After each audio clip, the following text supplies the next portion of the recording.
Hello, little adventurers. Today, we're joining Jacob on a long journey to a place called Haran. He arrived at a field and saw a big well with a huge stone on top. Some shepherds were waiting nearby with their sheep.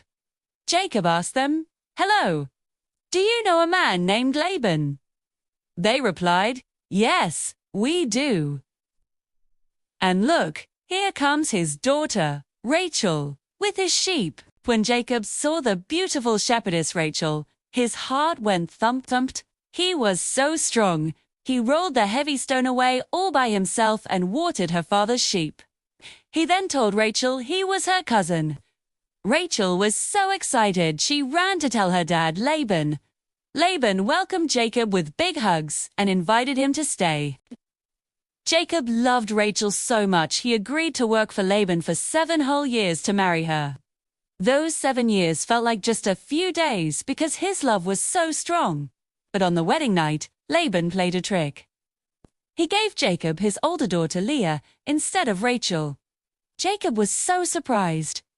Laban said it was their custom for the older sister to marry first. He told Jacob he could marry Rachel too, but he had to work for another 7 years.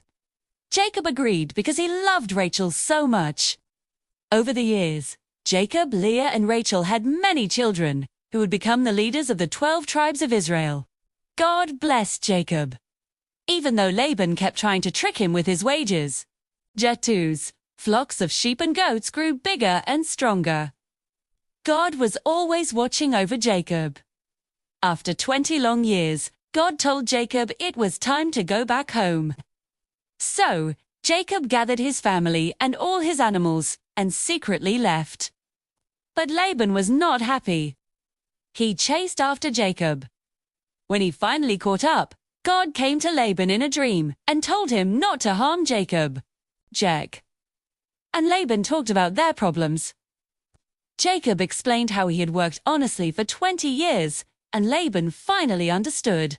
They decided to make a promise not to harm each other ever again.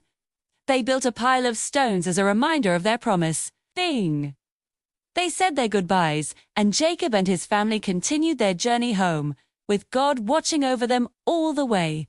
2. The moral of our story is that even when things seem unfair or people try to trick us, being honest and trusting in God is always the right path. God protects and blesses those who are faithful to Him. Thanks for watching. Don't forget to follow for more amazing stories.